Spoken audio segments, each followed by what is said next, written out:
বন্ধুত্বের প্রতিদান দিতে ভুল করলেন না আয়াতুল্লাহ খামেনি। ইসরায়েলের সঙ্গে 12 দিনের যুদ্ধে ইরানের পাশে দাঁড়িয়েছিল ভেনেজুয়েলা। এবার সেই বন্ধু যখন বিপদের মুখে, তখন ঠিকই দাঁড়িয়ে গেল ইরান। আমেরিকার সাথে উত্তেজনা বৃদ্ধির প্রেক্ষাপটে কারাকাসের পাশে থাকার ঘোষণা দিয়েছে তেহরান। আমেরিকার সাথে সম্ভাব্য যুদ্ধে একা নয় ভেনেজুয়েলা। শেষ পর্যন্ত যুদ্ধ বেঁধে গেলে ভেনেজুয়েলার হয়ে লড়বে অন্তত 3 বন্ধু। তারা হলো রাশিয়া, চীন, ইরান। কেননা এই 4 দেশের অভিন্ন শত্রু আমেরিকা। 3 বন্ধুর মধ্যে ইরানের সাথে ভেনেজুয়েলার রয়েছে বিশেষ সম্পর্ক। ইরানের সাথে ভেনেজুয়েলার সম্পর্ক অত্যন্ত গুরুত্বপূর্ণ এবং কৌশলগতভাবে তাৎপর্যপূর্ণ।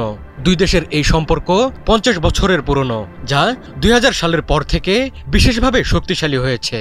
উভয় দেশই আমেরিকার নিষেধাজ্ঞার শিকার। মূলত এই বিষয়টি 2 দেশকে কাছাকাছি এনেছে। ওয়ালটন বিএলডিসি ফ্যান, খরচ বাঁচে 65% পর্যন্ত। ওয়ালটন বিএলডিসি ফ্যান ছড়ায় স্বস্তির সবুজ হাওয়া। মার্কিন নিষেধাজ্ঞা মোকাবিলা এবং নিজেদের সার্বভৌমত্ব রক্ষায় তারা একে অপরকে সমর্থন দিয়ে আসছে। 2 দেশের একই নীতি, পশ্চিমা আধিপত্য কমানো। ইরান ভেনেজুয়েলা সম্পর্ক মজবুত হবার অন্যতম মাধ্যম হল তেল। উভয় দেশই তেল উৎপাদনকারী দেশ। ভেনেজুয়েলায় রয়েছে বিশ্বের বৃহত্তম তেলের মজুদ, কিন্তু দেশটির তেল শোধনাগারগুলো আধুনিকীকরণের অভাবে অচল হয়ে পড়লে সহায়তার হাত বাড়ায় ইরান। তেহরান পরিশোধিত তেল, রিফাইনারি যন্ত্রাংশ এবং কারিগরি জ্ঞান দিয়ে কারাকাসকে সাহায্য করছে। এর বিনিময়ে তেহরানকে অপরিশোধিত তেল এবং স্বর্ণের মতো সম্পদ দিয়েছে কারাকাস।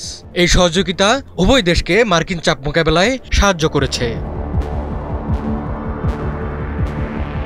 ইরানের সাথে ভেনেজুয়েলার রয়েছে 20 বছর মেয়াদী সহযোগিতা চুক্তি।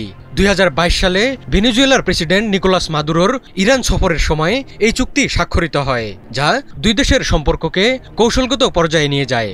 এই চুক্তির আওতায় 2টি দেশ জ্বালানি, প্রতিরক্ষা, অর্থনৈতিক ব্যবস্থা ও পর্যটন শিল্পে একে অপরকে সহযোগিতা করছে। ইরান ভেনেজুয়েলাকে BCG টিকার মতো গুরুত্বপূর্ণ ভ্যাকসিন সরবরাহ করেছে এবং স্বাস্থ্য খাতে অভিজ্ঞতা বিনিময়ের জন্য কাজ করছে। 2 দেশের মধ্যে রয়েছে সামরিক সম্পর্ক।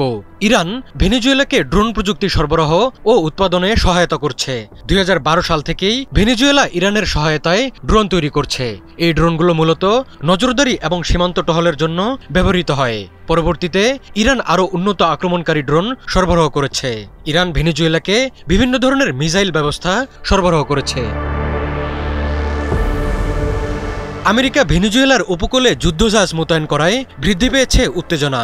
এমন পরিস্থিতিতে কথা হয়েছে ভেনেজুয়েলা ও ইরানের পররাষ্ট্রমন্ত্রীর মধ্যে। ইরানি পররাষ্ট্রমন্ত্রী আব্বাস আরাকচি ভেনেজুয়েলার প্রতি ইরানের অবিচল সমর্থন পুনর্ব্যক্ত করেছেন।